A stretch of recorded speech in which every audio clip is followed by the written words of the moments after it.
Ketika hatiku telah disakiti, ajarku memberi, hati mengampuni.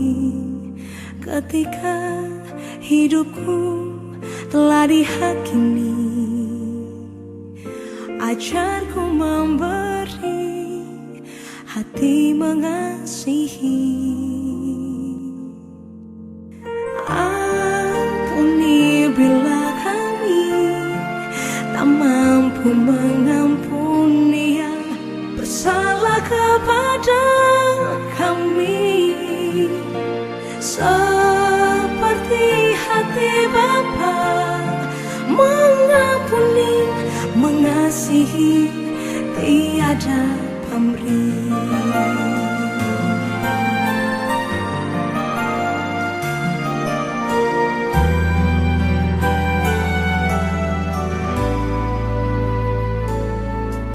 Ketika hatiku telah disakiti,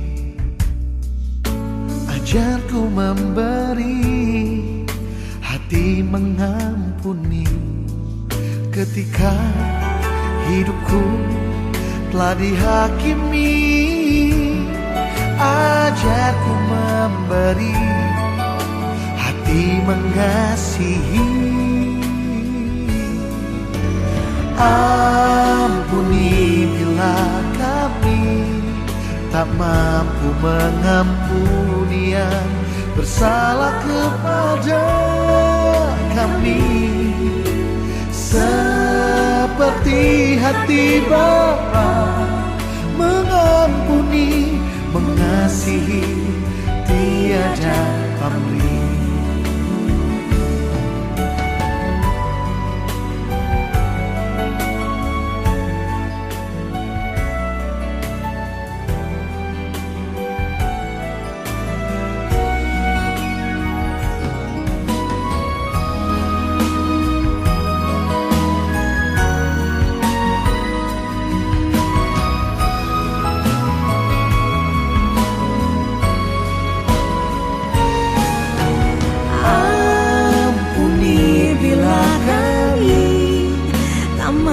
Mengampuni yang bersalah kepada kami, seperti hati Bapa mengampuni, mengasihi, tiada pamrih.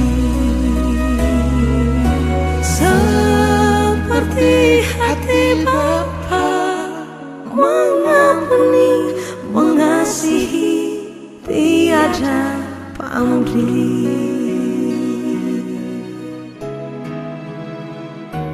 Kasih-Mu Tuhan di hati kami, mengasihi, tiada pamrih.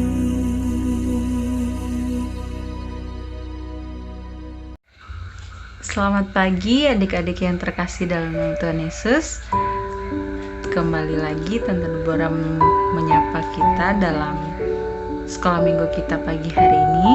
Sungguh sukacita yang sangat-sangat luar biasa Tante Deborah bisa menyapa adik-adik sekalian di rumah masing-masing dengan rasa mengucap syukur kepada Tuhan dan sangat-sangat berterima kasih kepada Tuhan Yesus.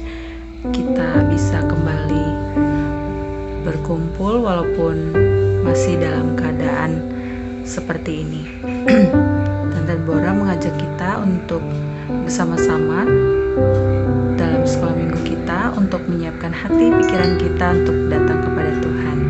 Mari adik-adik kita siapkan hati kita, pikiran kita datang kepada Tuhan. Mari kita bersatu di dalam doa. Tante Deborah akan memimpin kita di dalam doa pembukaan. Tuhan Yesus yang baik, terima kasih buat kasih penyertaan-Mu dalam kehidupan kami. Kami kembali berkumpul di tempat ini, di rumah kami masing-masing untuk sekolah minggu. Biarlah Tuhan Yesus persiapkan hati pikiran kami untuk kami bisa datang ke hadirat-Mu, dan biarlah Tuhan sekolah minggu kami ini. Tuhan berkati dari awal pertengahan hingga akhirnya. Kami serahkan firman Tuhan yang akan kami dengarkan nantinya, biarlah bisa memberkati kami dan menguatkan kami dalam kehidupan kami. Ampuni dosa dan pelanggaran kami serahkan doanya ke dalam tangan-Mu. Di dalam nama Yesus Kristus kami berdoa. Tetapi jika ada orang yang menyebabkan kesedihan, maka bukan hatiku yang disedihkannya, melainkan hati kamu sekalian, atau sekurang-kurangnya, supaya jangan aku melebih-lebihkan hati beberapa orang di antara kamu. Bagi orang yang demikian, sudahlah cukup teguran dari sebagian besar dari kamu, sehingga kamu sebaliknya harus mengampuni dan menghibur dia, supaya ia jangan binasa oleh kesedihan yang terlampau berat. Sebab itu aku menasihatkan kamu, supaya kamu sungguh-sungguh mengasihi dia. Sebab justru itulah maksudnya aku menulis surat kepada kamu, yaitu untuk menguji kamu, apakah kamu taat dalam segala sesuatu. Sebab barang siapa yang kamu ampuni kesalahannya, aku mengampuninya juga.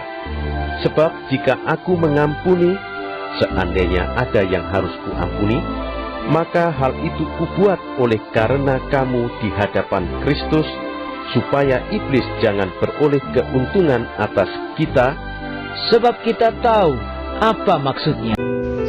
Shalom adik-adik, apa kabar? Kakak harap kalian tetap sehat selalu. Hari ini kita akan belajar kembali sekolah minggu kita di pelajaran ke-8. Tapi sebelumnya kita berdoa terlebih dahulu. Mari kita berdoa. Tuhan Yesus, pagi yang indah ini Tuhan, kami datang kembali untuk bersekolah minggu, untuk menguji nama-Mu, terlebih untuk mendengarkan firman-Mu Tuhan. Tuhan, siapkan hati, setiap pikiran kami untuk bersama-sama belajar firman-Mu Tuhan. Kiranya berkati setiap anak-anak-Mu, Mahdia Putra, Mahdia Putri, beserta orang tua yang mendampinginya Tuhan. Biarlah apa yang kami dengar, apa yang kami dengar setiap firman-Mu boleh kami lakukan Tuhan. Terima kasih Tuhan, kami sambut firman-Mu dengan penuh sukacita. Haleluya, amin. Adik-adik, hari ini kita akan belajar firman Tuhan, yaitu mengampuni sebagai gaya hidup. Kita buka Alkitab kita dari 2 Korintus 2 ayat 5 sampai yang ke-11. Harus diampuni orang yang bersalah, tetapi jika ada orang yang menyebabkan kesedihan, maka bukan hatiku yang disedihkannya, melainkan hati kamu sekalian atau sekurang-kurangnya, supaya jangan aku melebih-lebihkan hati beberapa orang di antara kamu. Bagi orang yang demikian sudah cukup teguran dari sebagian besar dari kamu, sehingga kamu sebaliknya harus mengampuni dan menghibur dia, supaya ia jangan binasa oleh kesedihan yang terlampaui berat. Sebab itu aku menasihatkan kamu, supaya kamu sungguh-sungguh mengasihi dia. Sebab justru itulah maksudnya aku menulis surat kepada kamu, yaitu untuk menguji kamu, apakah kamu taat dalam segala sesuatu. Sebab barang siapa yang kamu ampuni kesalahannya, aku mengampuni juga. Sebab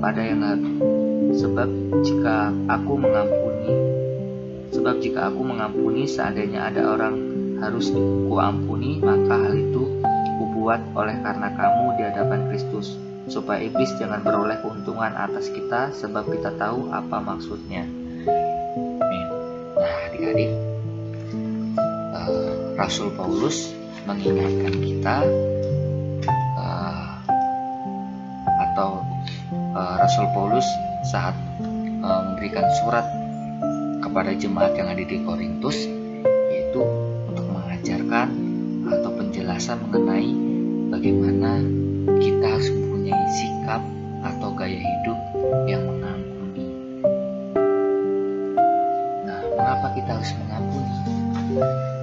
Karena Tuhan sendiri yang mengajarkan kita untuk kita mengampuni setiap orang atau yang melakukan kesalahan kepada kita. Karena Tuhan mengajarkan kita untuk mengampuni, yaitu di doa Bapa kami. Tuhan mengajar, ampunilah atas kesalahan kami, seperti kami juga mengampuni orang yang bersalah kepada kami. Nah, adik-adik, Rasul Paulus saat menyampaikan suratnya kepada jemaat di Korintus memberikan teladan juga, yaitu ketika Rasul Paulus ketika diganggu atau diusir, tetapi Rasul Paulus tidak membalasnya, tetapi yang dilakukan yaitu mengampuni kesalahannya dan mendoakan orang-orang yang tidak suka untuk pelayanan Rasul Paulus, adik-adik. Nah, hari ini kita diingatkan kembali bagaimana kita harus punya sikap mengampuni, yaitu Rasul Paulus meminta jemaat untuk mengampuni dan menghibur hati orang yang mengalami kesedihan. Nah, Rasul Paulus juga mengajarkan jika ada yang bersedih atau belum dihibur. Nah, Rasul Paulus memberikan teladan juga, yaitu memberikan penghiburan atau mengampuni orang yang sedang bersedih atau mengalami kecewaan. Nah, adik-adik, itu mengampuni itu sangat penting bagi orang percaya. Jadi kita harus mempunyai sikap untuk mengampuni dan kita harus melawan iblis. Karena kenapa? Karena jika kita tidak mengampuni, iblis mengambil keuntungan, yaitu salah satu cara iblis mengambil keuntungan, yaitu mendorong orang-orang percaya tetap berdosa sehingga ia membuat mereka kehilangan harapan. Selain itu juga iblis memperdayakan melalui hal-hal yang menghancurkan kesatuan jemaat Korintus. Nah, iblis juga suka dengan anak-anak Tuhan yang tidak mengampuni, yaitu iblis senang karena ketika anak-anak Tuhan tidak mengampuni, mereka mulai jauh dari Tuhan dan tidak mempunyai pengharapan dari Tuhan. Nah, jadi kalau kalian mau tanya, pernah nggak adik-adik dalam setiap keseharian melakukan kesalahan? Nah, adik-adik pernah nggak meminta pengampunan kepada Tuhan? Minta ampun atas kesalahan, baik di sekolah, mencontek, habis itu tidak mengasihi teman, atau melawan orang tua.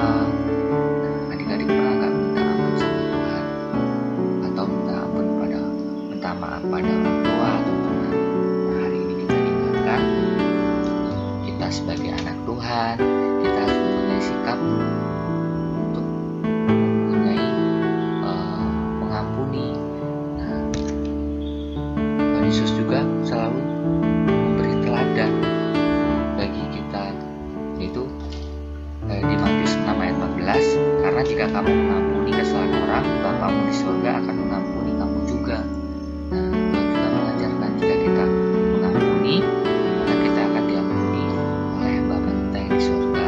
Di Matius 6 ayat 15, tetapi jika kamu tidak mengampuni orang, Bapamu juga tidak akan mengampuni kesalahan. Nah, jadi jika kita tidak mengampuni, maka Tuhan juga tidak mengampuni kesalahan kita. Jadi mulai hari ini kita harus diingatkan oleh firman Tuhan melalui surat Rasul Paulus yang disampaikan oleh jemaat yang di Korintus. Kita bersyukur bagi setiap anak-anak Tuhan, kita harus mengikuti teladan Rasul Paulus yang baik bagi hidup kita, yaitu jadi anak Tuhan yang menerapkan hidup saling mengampuni, baik itu masalah besar ataupun kecil, tapi kita sebagai anak Tuhan harus memiliki sikap untuk mengampuni. Belajar mengampuni saat kamu sedang bertengkar dengan temanmu dan temanmu mulai membencimu, padahal kamu tidak salah apa yang kamu lakukan. Apa yang adik-adik lakukan ketika temanmu membencimu? Kalau secara manusia pasti kita juga kesal, tapi kita sebagai anak Tuhan, kita mau belajar ketika kita dibenci oleh Tuhan, kita harus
kesel atau sedih.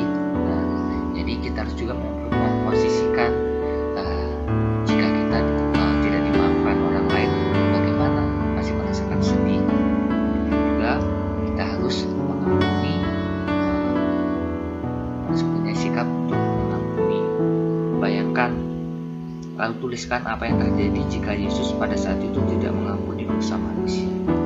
Nah, adik-adik bisa bayangin jika Tuhan Yesus tidak mati di kayu salib dan bangkit dan tidak menebus dosa kita, maka dosa kita tidak diampuni, kita tidak memperoleh jaminan keselamatan. Nah, jadi hari ini mari kita belajar untuk terus belajar firman Tuhan dan punya sikap untuk belajar mengampuni, baik dalam segala hal, baik di sekolah, di rumah, ataupun di gereja. Kita harus mempunyai sikap untuk mengampuni.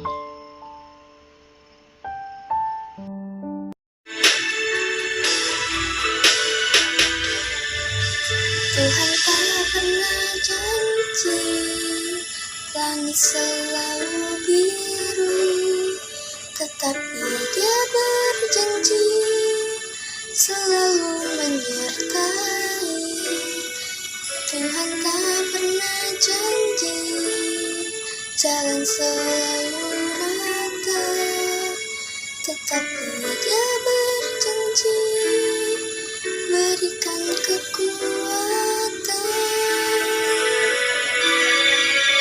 Jangan pernah menyerah, jangan berputus asa.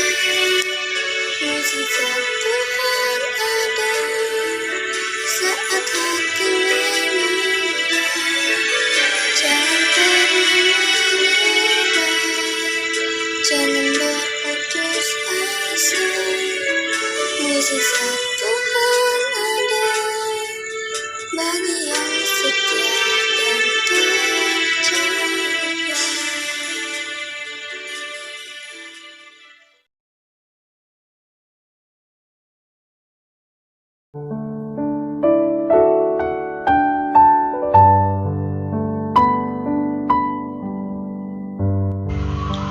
Adik-adik, kita akan mengakhiri sekolah minggu kita. Mari kita berdoa. Dialah Bapa kami yang di surga Tuhan, kami syukur dan terima kasih, Engkau sungguh baik. Kami akan mengakhiri sekolah minggu ini dengan kuasa-Mu, berkati setiap anak-anak-Mu, berkati kesehatannya, berkati sekolahnya, kiranya Tuhan akan campur tangan juga Tuhan. Biarlah hari ini kami boleh belajar untuk firman-Mu, biarlah kami terus belajar untuk mengampuni setiap orang yang bersalah kepada kami, dan terus menjadi teladan seperti Rasul Paulus yang menjadi teladan bagi kita Tuhan, dan Tuhan Yesus juga Tuhan rela mengampuni setiap dosa manusia Tuhan. Terima kasih Tuhan, kami mengakhiri sekolah minggu ini ke dalam kuasa-Mu. Kami bersyukur, haleluya, amin.